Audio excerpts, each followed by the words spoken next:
I think I may have found an underrated gem, you know. All the way from Clonmel, it's Flamex Grill. Okay, so this is the Peri Peri Grill Burger with medium spicy sauce. And when you look at it, you'll see the chicken is quite small. You have your peri sauce on it. You have some mayo type sauce.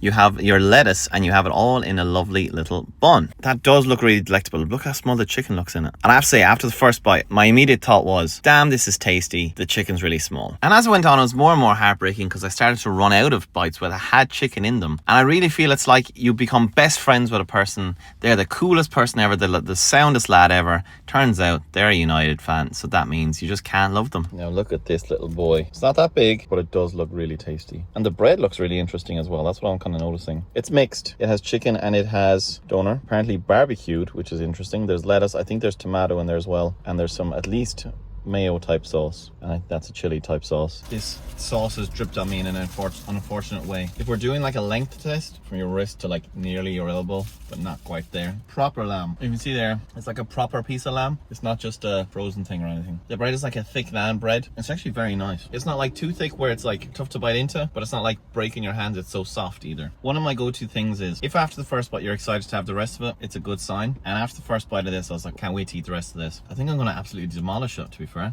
We got some onions in there too. The chicken is very small, so there's no point me showing you a piece. It is very drippy. Be aware of that, because people are gonna think I really enjoy this kebab. Like, there's an absolutely solid amount of meat in this. There's a good amount of salad. There's some cucumber in there as well. And there's a nice amount of sauce. It is actually genuinely a really solid kebab. This kebab reminds me of when you climb a lovely mountain and you look out of how beautiful the view is, and then it starts to rain. It's like, oh, this is a thing I really enjoy, but now it's being dampened literally, but in this case figuratively. And the dampening in this situation is the price. So it's not the biggest kebab in the world, but it is €12, which is the price for a bigger kebab. Now I know you're paying for the freshness of everything, which almost makes it worth it, just doesn't quite make it worth it, but it's worth the walk up the mountain nonetheless. But overall, what we saying, Peri Peri burger, I really enjoyed it. It is just too small, let's be real. The chicken in the middle, the rest of it is lovely. A little bit more chicken, a little bit more sauce. That's a really solid burger. €8, a little bit spenny. The kebab, it's honestly suffering from the same issue. It's very tasty. There is enough meat in this, to be fair, but for the price, it's a little small. The burger I would give a hell yeah, and the kebab I'd give a hell yeah out of the H. A little cheaper for both, and they'd be hell yeah. Taste-wise, they're hell yeah, but just that little bit of thing of the price. How far would I recommend going to come here? I think it's worth half an hour. If you're from Clonmel, where do I go next? And what do you think of this if you've had it? Other than that, like if you liked, follow for more. I've been Brian, I love you, and I'll see you again next time.